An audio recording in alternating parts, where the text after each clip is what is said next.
Hello and welcome. Since October 7 Hamas attack in 2003, it has been 600 days of war and crisis in Gaza. This as Israel continues its operations on the ground. Every day, disturbing images of violence are emerging from the region.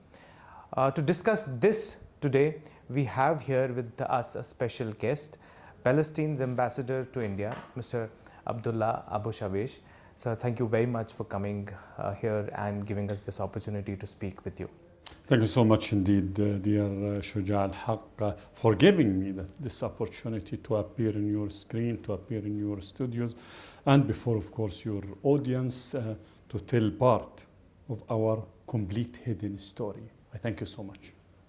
I want to begin with your own story. While we were just discussing, not a lot of people know that your own family is in Gaza. Also not a lot of people know that there are refugees inside Gaza. Would you want to tell us about how your own family is living today? Thank you so much indeed again, dear Shuja al-Haq. But allow me to start by make some very important, because I'm a responsible man, I'm a politician man who's responsible to tell my story, my narrative before your audience, your Indian people. History was not started on October 7th, but unfortunately, according to the Zionist propaganda, everyone wants us to believe that history was started in October 7th. October 6th itself, alone, 6 Palestinians was slain. And this unfortunately did not make any news in any screen. This is very important. Since the beginning, January 1st, 2023 till Friday, October 6, 2023, more than 400 Palestinians was slain, not killed, slain. 80 of them is children. 80 of them is children. Our children used to be killed, slain, just for one of the criminal Israeli soldier to take a photo, to snap it, or to record it in his mobile phone, and we have a video for that. We have tons of evidence for that, to publish it in his social media, to gain followers in his social media. So that once you start by October 7th, it's my moral, it's my political responsibility to shed light about tiny history. So about the history did not start from October 7th? I already told you history started thousands of years before October 7th. Right. Now let's come to the current situation. Like I asked you, we hear very disturbing, stories about Gaza that are happening. It looks like a very major humanitarian crisis. So to understand firsthand, I want to know how you're dealing with it, how your family is dealing with it. My personal family, my brother, my sisters, my nephews, my cousins is there, still living. I born in a refugee camp. I'm not from Gaza, and you will not find anyone who is a descendant of a refugee, Palestine refugee, will tell you that he's from Gaza or West Bank or Jordan or Lebanon. We have our homeland, and we still have our official document that prove that the historical land of Palestine is owned by the Palestinian, even the Israeli. Israel till today is managing and dealing and with our property that we lifted it behind us with a special law called absent property law. Back to Gaza, 75% of the Gazans is a refugee. My family there, I born in a refugee camp. When we talk about Gaza, it's in a catastrophic situation. The people there, my family, my personal family, my brother, my nephews, is going to sleep with, and they are very lucky because they are rich comparing to the others. They used to go with one meal per day, and it's not full meal, without just to fill their stomachs, but poor of nutrition elements that every single body needed it. This is the case in Gaza. We are talking about just in the last few days, more than 80 child and elderly person died because of the starvation. This is the situation in Gaza. 3 days or 1 week ago, the 25 kilogram of wheat was sold with $1,250. $1,250 for 25 kilograms of wheat? That 25 kilogram of wheat. $1,250. This is the situation in Gaza. People used to be died in a daily pace. More than 100 persons used to be died. America and Israel established what's so-called the Gaza Humanitarian Foundation. This is a trap for death. According to the United Nations, this is not our wording. More than 900 Palestinians was killed while they are trying to reach out to bring some of those foods from or humanitarian aid that this institution, this foundation is providing. So about 100 organizations, 8 organizations just recently have raised an alarm saying that mass starvation is possibly a reality. And Israel has just yesterday officially said that they're not responsible for it. It's the Hamas that is creating this crisis of food and starvation. How do you react to that? No, it's not. We cannot accept it that, because by the end of the day, Israel is used, and we know that according to our experience, Israel and the Israeli Zionist movement is lying through their teeth. Even before establishment of State of Israel, tens of massacres was conducted against the Palestinian people. No one know that before even establishment of the State of Israel, the expelling of the Palestinian people, before the declaring of the establishment of the Israeli state, tens of thousands of Palestinians was already expelled from their historical land. Then they back to tell us another story that they was expelled because the Arab was asking them to leave Palestine because of the war between the Arab. So Israel is lying through his teeth, and this is again not our wording. We used to trust only not the Israeli side at all. You cannot trust your occupier. You cannot trust as an Indian people. You cannot trust your colonizer during the colonization period. You cannot trust their narrative or their story about what happened in the first independent revolution and what was happening and how, because they have their own narrative. Unless you want, we also as a Palestinian did not accepting their story. But there is another, again,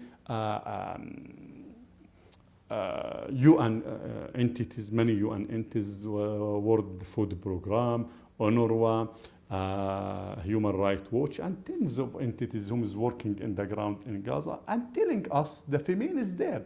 It's not only the pictures, the videos that we used to circulate, and we used to receive it from Gaza. My family, my personal family, my brother is there. And when I told you my brother is going to sleep with his wife, with his children, with his grandchildren, without a full stomach, and even those nutrition, without good nutrition, just something to put in their stomachs. So Israel is blaming Hamas for everything.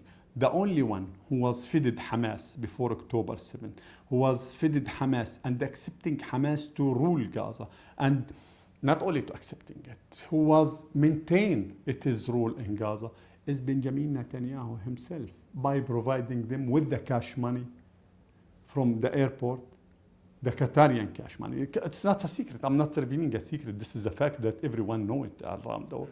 So that he used to take the money in a special convey in a cash, in suits, to handle it to Hamas.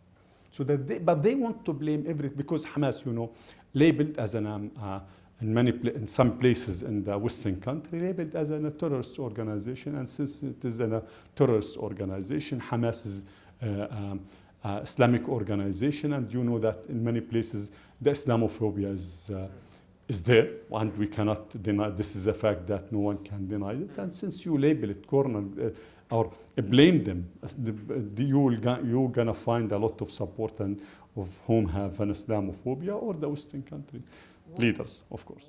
What is the situation of medical aid, other aid that is required in Gaza? As in, what is your information on how much is required and how much is being received? When you talk about the medical situation, we are talking about approximately 56,000 Palestinians who was died directly or due to the injury or to the American-Israeli bombing in Gaza. But we are talking about more than 200,000 Palestinians who was died or injured by the, but many of those, thousands of them, was died because of the lack of medical supplies and the lack of medicine and all of this stuff. My mother was passed away in April 2024 because of the lack of the medicine supplies. It's not only my mother, there's another thing. My mother. So you're saying your mother, who was in Gaza, yes, died because of lack of medical supplies? Yes.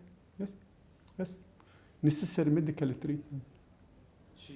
But this is not only my mother, the tens of thousands of other whom was that. Again, one very important indicator when it came to them, since you start this type of discussion, tens of thousands of surgery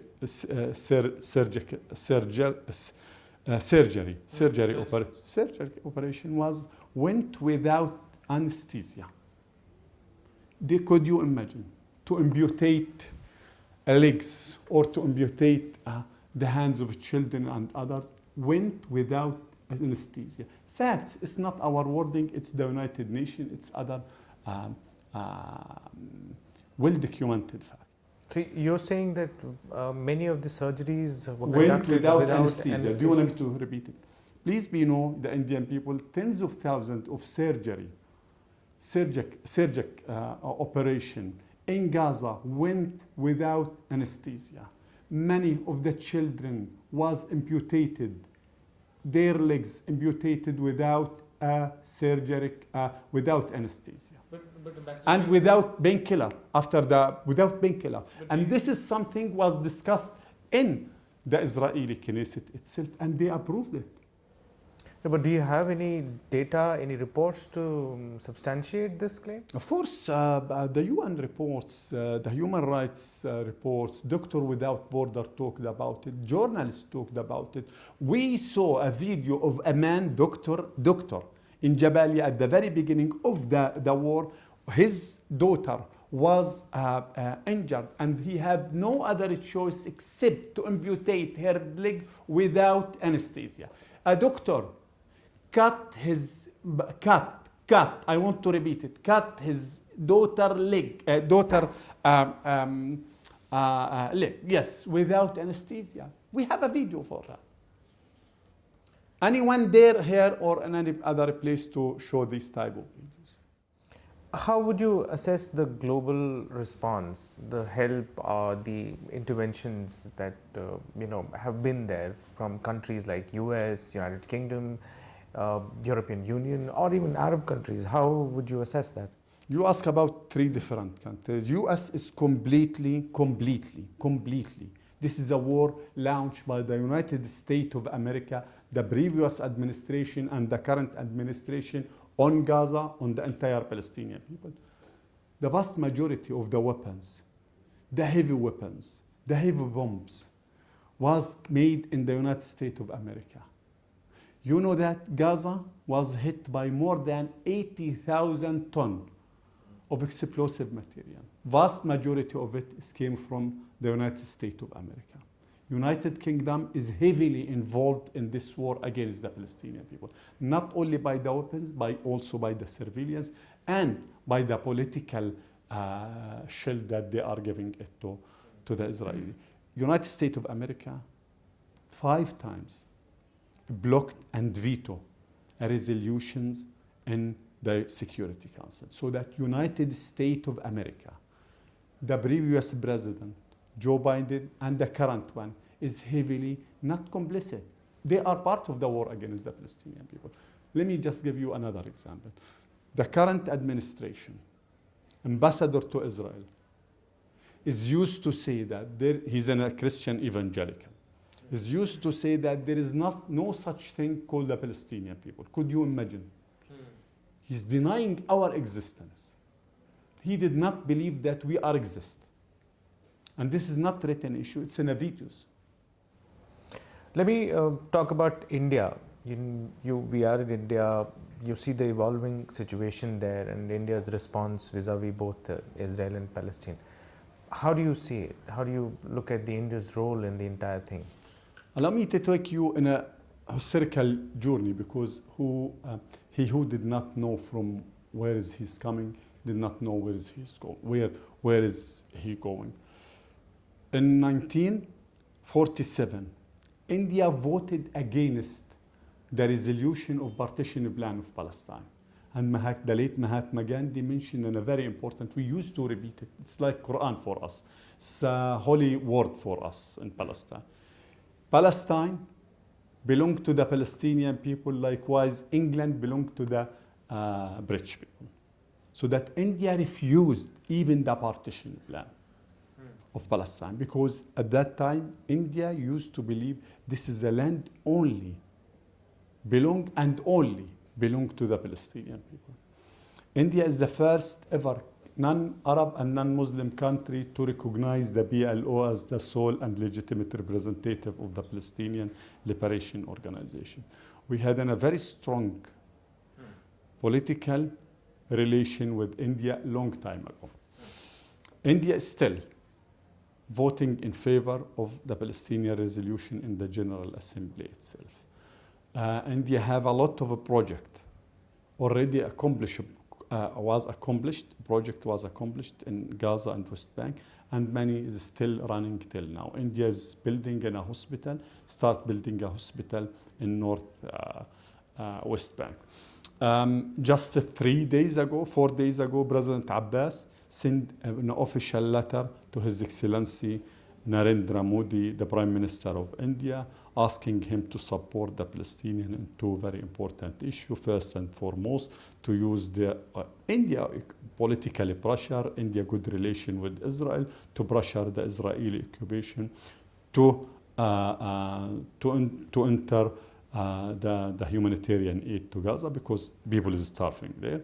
And of course, to use it is politically pressure and good relation with Israel, to pressure Israel. Of course, the Israeli occupation is to free our tax money, which was withheld since we are talking about $2.1 billion still withholding in the Israeli side. They are not giving us they did not send it or free it to be send it to the Palestinian Authority. So that the relation is good with India, and we believe India did and still doing a good job. But I should be also very frank, we used to, and this is something we used to discuss it with the Indian political level, we believe India, with it is a very heavy political weight worldwide, can do more, likewise many other countries, so that we used to exercise some brotherhood pressure on India and other countries. We call for them to utilize their heavy political pressure to do something better for the Palestinian people. We believe that India, in the day after the day after of the war, will be in Gaza, will do a great job. Let's talk about the way forward. What do you see the future of Gaza? Where do you see this, going forward? Another very important question. Way forward is the international law. Is it acceptable? Way forward is the law, international law, adopted resolution. Is it acceptable for anyone? If we have something that we believe that both of us have a problematic issue, or there is you believe that it is belong to you, and I believe it is belong to me. We have our multilateral institution whom already delivered their position in this regard between the Palestinian and the Israeli. We have the adopted resolution, United Nations adopted resolution, United Nations General Assembly, United Nations Security Council, UN Human Rights, United Nations Human Rights Council, and all of these stuff. And there is an adopted resolution. There is already international law. We the Palestinians are accepting, used to be accepted, still, and will continue to accept to sit to the negotiation table. And the only one that should judge our position, we and the Israeli, is the international law. Unfortunately, the Israeli is refusing to sit to the negotiation table. day and night, because everyone worldwide, including India, agreeing on the two-state solution as the fair and reasonable and the end resolution for the Palestinian question. Israel is standing firm against the two-state solution. Just yesterday, Israeli Knesset vote for not a resolution call for extending the Israeli sovereignty on West Bank. Israel adopted a law call for not to accept the two-state solution and law. It's by law. Israel adopted a bunch of laws during the last few days to prevent any possibility for the two-state solution. One of the barriers for the two-state solution, you cannot talk about two-state solution while you are building settlement in the Palestinian territory. One of the main barriers for the two-state solution is the Israeli settlement. Israel did not stop not only expanding the settlement in the occupied Palestinian territory. Israel is not ready. Israel was not ready. Israel is not ready, and it seems in the near future, Israel will not and did not want to be ready to the two-state solution. Israel have one goal, loud and clear, and they used to declare that, expelling the Palestinian people from their historical land. 1 week ago, they discussed this, they declared this position. It's one of the end goal of the war is to expel the Palestinians from Gaza, the whole entire Palestinians. They discussed it with the 3 countries. They declared that with the pressure of the United States of America, they are discussing the solution, the ethnic cleansing solution, the crime, which it's not solution, it's a war crime. They discussed it with the United States with the 3 countries, they asked the United States to pressure 3 countries, Libya, Ethiopia, and another 3rd country, I'm gonna bring it his name, so that they declared themselves very well. They are not ready to the two-state solution. The only solution that they have is the expelling of the Palestinian people, the ethnic cleansing. They already establish real estate, many of their companies, which is dealing with the real estate, they starting putting maps and croquis for the maps to settle Gaza. I wanted to come to that. It was in connection with that. You remember Donald Trump had shared that AI-generated video saying that you want to see Gaza turned into a Las Vegas type resort. How does someone, a Palestinian, react to a suggestion like that? Since he assumed his office, he declared his position. I mean Donald Trump.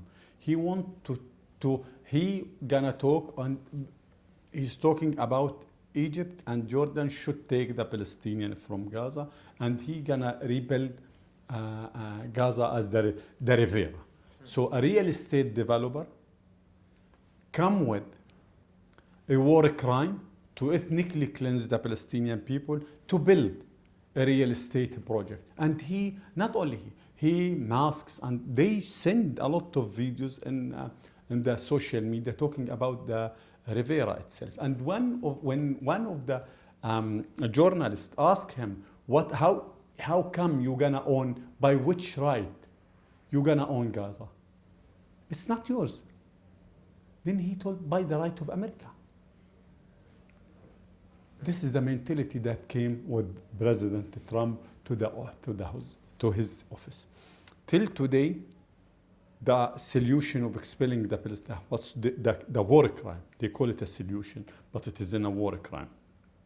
And by default, they copy the same. This is the same exact Nazi theory of the final solution for the Jewish, because they are talking about the humanitarian city in Rafah, which the Israeli lawmakers and lawyers and academics send an open letter to the Prime Minister of Israel. This will not be a humanitarian city, this will be a concentration camp. So Israel, after 80 years of being the Jewish, the European Jewish, the Khazarian Jewish, being subject or a victim of the concentration camp, is trying to build another concentration camp. They are repeating the history.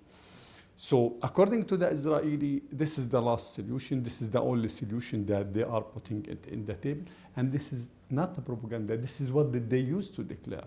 It's not ours. This is the Israeli narrative itself. This is the Knesset narrative itself. The declared position by Netanyahu himself is to expel the Palestinian people from Gaza.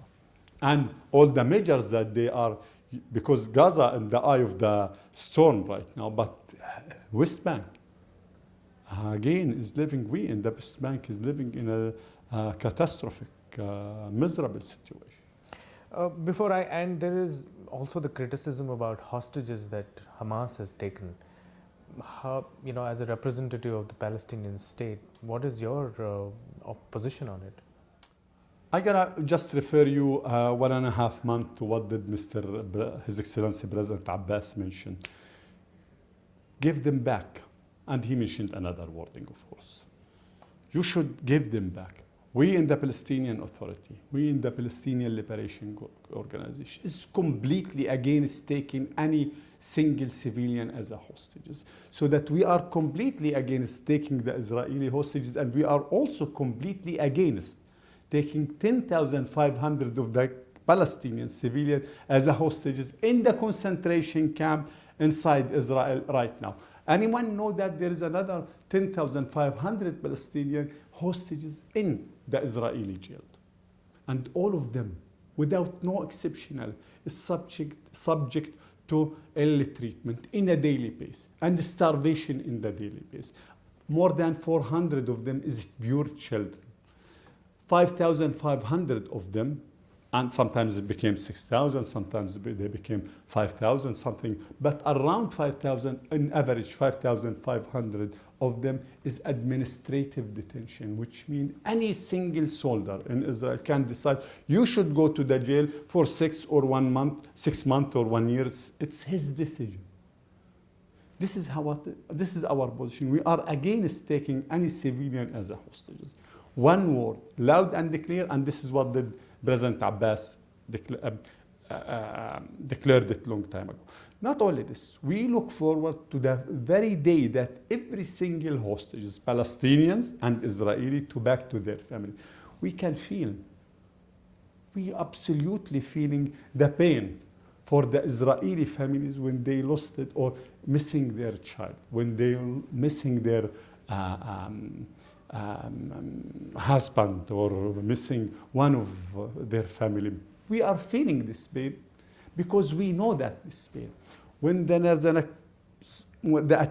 last attack that happened in India just 2 months ago, I personally, likewise every single Palestinian, feeling the exact pain that the man who threw the ash of his child in the river. We feel this pain. We know how much this man will continue to the very last breath of his life, believing that he blamed himself. If I did not ask, if I did so, if I prevented him to go to this place. We know how much this pain, because again, we are the only one worldwide whom enduring, every single Palestinian endured and feel this pain. Feel of being one of his family in the Israeli jail. So that we did not want any Israeli to be taken hostages. We did not want any Israeli to be killed, because we know the exact meaning of that. But we did not hate them. Okay. Thank you very much, Ambassador, for coming here. Thank you so much. Thank you.